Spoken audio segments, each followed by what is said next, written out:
या बातमीचे प्रायोजक आहेत हॉटेल शाही दरबार, विजापूर रोड, सोलापूर। कालच्या निर्णयानंतर ही इंडिया आघाडी मजबूत असल्याचं संजय राऊत यांनी म्हटले। तर 4 राज्यातील निकाल आले, आम्ही लोकशाही मानणारे आहोत।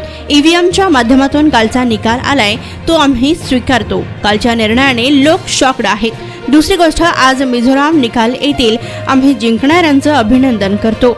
तर राहुल गांधी यांना पण अभिनंदन तेलंगणासाठी।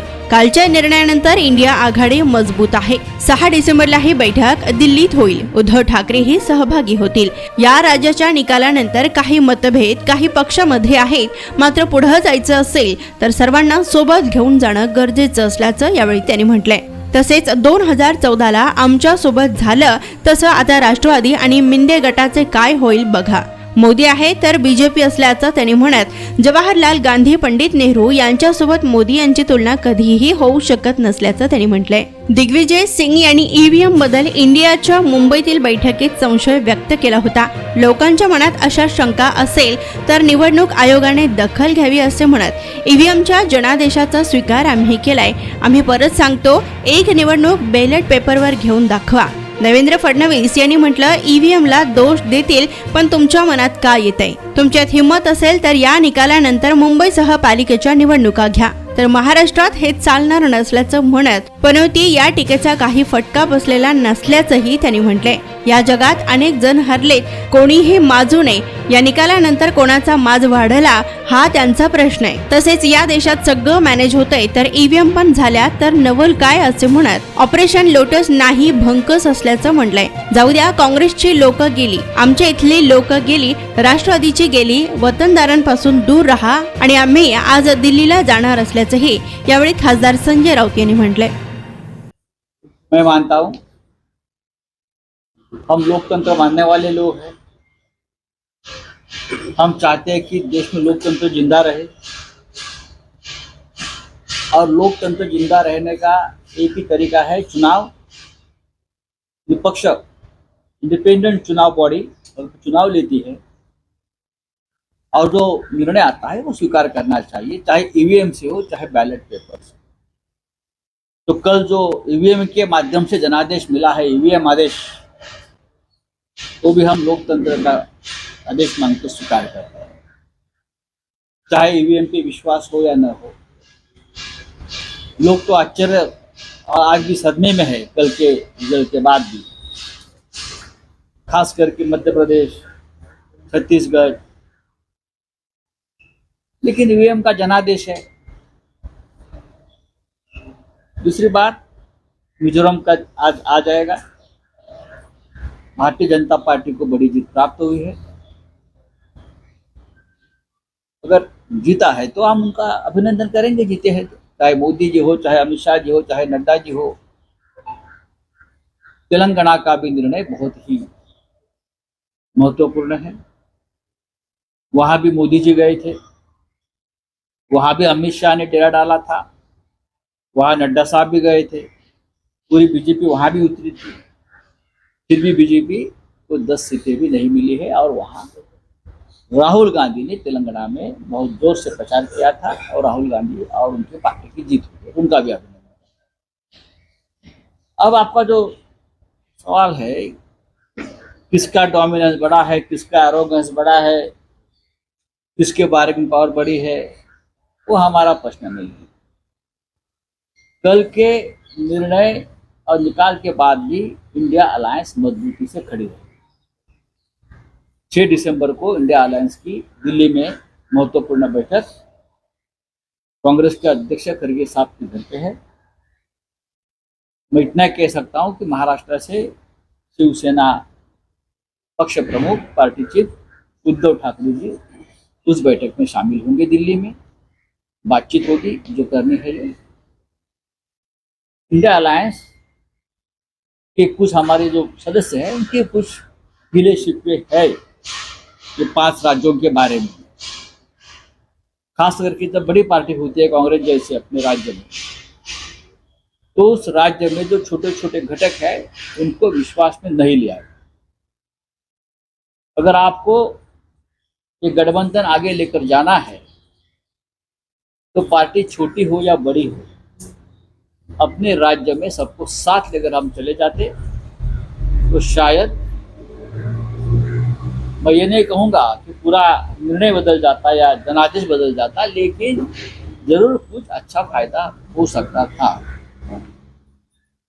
अब महाराष्ट्र में क्या होगा, ईव्हीएमचा जनादेश आहे, आम्ही स्वीकारले आणि या निकालानंतर आता कोणाचं दादागिरी वाढली, कोणाचा डॉमिनन्स वाढला, त्यांचा प्रश्न आहे। 2014 साली मोदी लहर आली म्हणून शिवसेनेबरोबर युती तोडणारे हेच लोक आहेत। त्याच्यामुळे आता ज्यांना आपला पंखाखाली घेतलेला आहे, ते दोन गट आहेत बेईमान, हा त्यांचा प्रश्न आहे। आता त्यांनी त्यांच्या अस्तित्वासाठी आता लढायचं। भारतीय जनता पक्ष हा गरज सर्व वैद्य मरो या पद्धतीने काम करणारा पक्ष आहे। लोकांना आधी आपल्या पंखाखाली घेतं आणि त्यांचा गळा आवडतो, ही त्यांचं कायम धोरण राहिलं।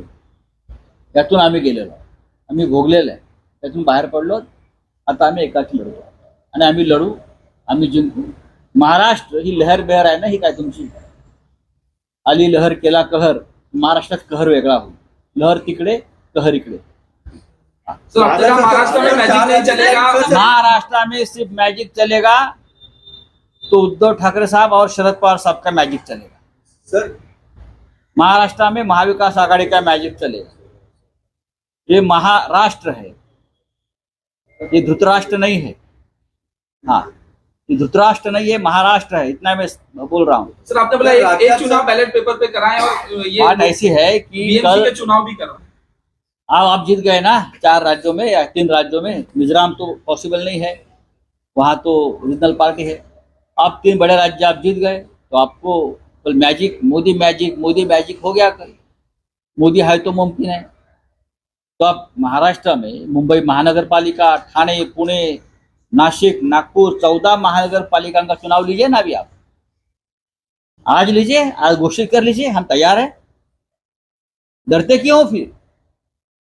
इतनी बड़ी जीत मिली है ना आपको, और यहां से तो लोग गए थे प्रचार के लिए।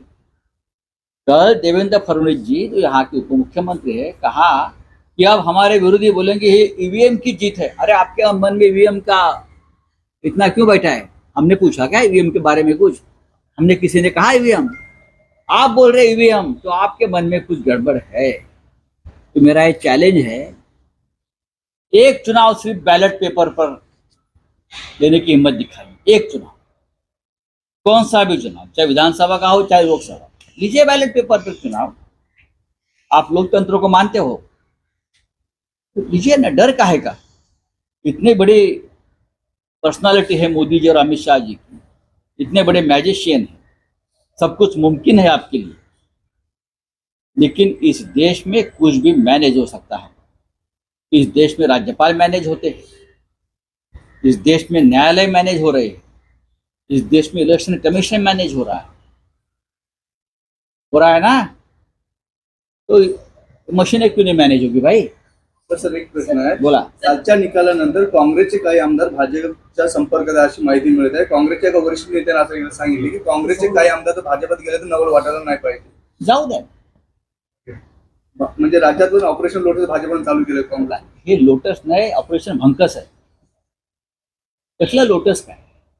लोटस हा शब्द, कमळा शब्द फार पवित्र आहे। आम्ही हिंदुत्ववादी आहोत ना, मग आम्ही कमळाला फार महत्व देतो, पवित्र आहे। पण यांनी कमळ एवढं बदनाम केलंय, त्याच्यामुळे हे ऑपरेशन भंकस असेल। जसं आमच्याकडे झालं 40 लोकांचं ऑपरेशन भंकस, त्यानंतर राष्ट्रवादीमध्ये झालं ऑपरेशन बकवास, आता हे दुसरं काहीतरी असेल। ठीक है, चलो थैंक यू। सर आपने कहा है, सामने से भी कहा है कि कमलनाथ दीदी इंडिया अलायंस के जो गाइडलाइंस थे, जो रूल्स थे, उसको follow डेफिनेटली कीजिए। मैं उससे सहमत हूँ, और मैं रिपीट करता हूँ कि चाहे मध्य प्रदेश हो, राजस्थान, किसी भी राज्य में इंडिया अलायंस के पार्टनर के साथ चर्चा तो होनी चाहिए। कमलनाथ जी ने कहा ये अखिलेश वगैरह क्या है, ऐसा चलता है क्या? ऐसा नहीं चलता है। हम इंडिया अलायंस में है, आप बड़ी पार्टी है मध्य प्रदेश में, फिर भी अपने राज्य में अगर किसी के म्हणजे राज्यातून ऑपरेशन लोटस भाजपने चालू केलं काँग्रेस। हे लोटस नाही, ऑपरेशन भंकस आहे। कसलं लोटस काय? लोटस हा शब्द, कमळा शब्द फार पवित्र आहे। आम्ही हिंदुत्ववादी आहोत ना, मग आम्ही कमळाला फार महत्व देतो, पवित्र आहे। पण यांनी कमळ एवढं बदनाम केलंय, त्याच्यामुळे हे ऑपरेशन भंकस असेल. जसं आमच्याकडे झालं 40 लोकांचं ऑपरेशन भंकस, त्यानंतर राष्ट्रवादीमध्ये झालं ऑपरेशन बकवास, आता हे दुसरं काहीतरी असेल. ठीक आहे, चलो थँक्यू. सर आपने कहा है, सामने वाले के भी कहा है कि कमलनाथ द्विवेदी इंडिया अलायंस के जो गाइडलाइंस थे, जो रूल्स थे, उसको follow डेफिनेटली कीजिए। मैं उससे सहमत हूँ और मैं रिपीट करता हूँ कि चाहे मध्य प्रदेश हो, राजस्थान, किसी भी राज्य में इंडिया अलायंस के पार्टनर के साथ चर्चा तो होनी चाहिए. कमलनाथ जी ने कहा ये अखिलेश वगैरह क्या है, ऐसे चलता है क्या? ऐसा नहीं चलता है. हम इंडिया अलायंस में है, आप बड़ी पार्टी है मध्य प्रदेश में, फिर भी अपने राज्य में अगर किसी की ताकत है 2-4 डिस्ट्रिक्ट में, तो उनसे बात होनी चाहिए. महाराष्ट्र में हम भी बात कर रहे हैं ना कांग्रेस से और सबसे, क्योंकि हम ये गठबंधन का धर्म मानते हैं. जब बीजेपी में थे तब भी हमने धर्म को पाला है और आज भी हम पालते. सर तुम्ही काल मध्य प्रदेश निकालून कमलनाथ यांना वतनदार असं म्हणलंय, कुठेतरी महाविकास आघाडीमध्ये ठिणगी पेटेल का या वक्तव्यानं? अजिबात नाही. सगळ्याच पक्षातल्या वतनदारांपासून आता लांब राहायची वेळ आलेली आहे. पार्टीसाठी एका चांगल्या हॉटेलच्या शोधात आहात? फॅमिली सोबत जेवण करायचे आहे, मित्रांचा वाढदिवस साजरा करायचा आहे, तर मग चिंता कशाला. सोलापुरात आता नव्याने आपल्या सेवेत सुरू झाले आहे हॉटेल शाही दरबार. शहरापासून जवळच स्वच्छ, सुंदर आणि शांत वातावरणात मित्र, नातेवाईक व परिवारासोबत घ्या आता जेवणाचा भरपूर आस्वाद, तोही फक्त हॉटेल शाही दरबार मध्येच. अरेबियन फूड्स सह दिल्ली, मुंबई, हैदराबाद येथील जेवणाची चवही आता मिळणार हॉटेल शाही दरबार मध्येच. व्हेज व नॉन व्हेज सह विविध प्रकारचे लज्जतदार डिशेस आता फक्त हॉटेल शाही दरबार मध्येच. उत्तम क्वालिटी, लज्जतदार, स्वादिष्ट व आपल्या बजेटमध्ये जेवणाची उत्तम सोय फक्त हॉटेल शाही दरबार मध्ये. ग्राहकांच्या सेवेत सुरू झाले आहे. आमचा पत्ता SRPF कॅम्प, पेट्रोल पंप शेजारी, सोलापूर.